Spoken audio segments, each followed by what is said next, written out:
শুভেচ্ছা, শুভেচ্ছা, শুভেচ্ছা আমার 18 কোটি জনগণ ভাই বোনদের জন্য।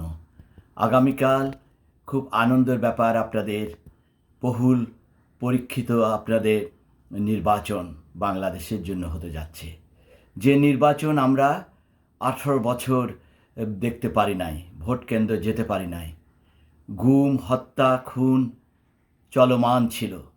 স্বৈরাচার হাসিনা সরকারকে 5ই আগস্টে হটিয়ে দেওয়ার পরে আজকে আমরা স্বাধীনভাবে ভোট কেন্দ্র যাব আগামীকাল 12ই ফেব্রুয়ারি।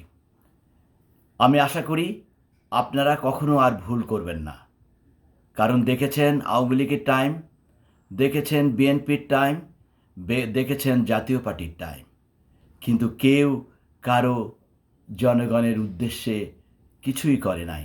নিজেদের স্বার্থে তারা কাজ করেছে। আমরা যেন আর এই রকম ভুল কখনোই না করি।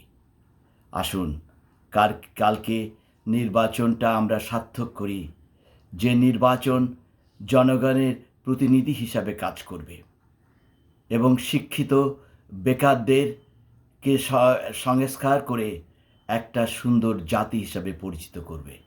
আমরা সেই নির্বাচন দেখতে চাই, সেই মনোনীত ব্যক্তিকে দেখতে চাই।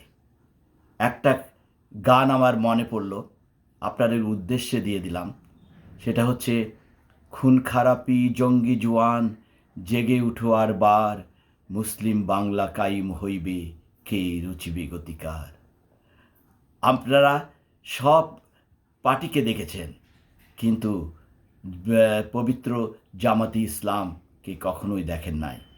এদেরকে একটু যদি সুযোগ করে দেন দেশ পরিচালনা করার জন্য, দেখি না যে কথা আল্লাহর কথা বলে, যারা আল্লাহকে ভয় পায়, তারা যদি দেশ পরিচালনা করে, আমার মনে হয় না খারাপ হবে।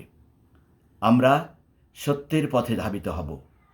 আমি মনে প্রাণে বিএনপিকে ভালোবাসতাম, আমার পুরো ফ্যামিলি, কিন্তু তাদের কার্যকলাপ এতই খারাপ যে চাঁদাবাজ, দখলদারি এবং লুটপাট, মানুষ মেরে কীভাবে অত্যাচার করছে, ঠিক যেন আওয়ামী লীগের মতো।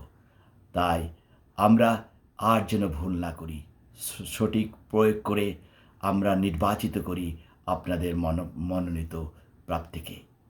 আসসালামু আলাইকুম ইয়া রহমতুল্লাহ বারাকাতুহু।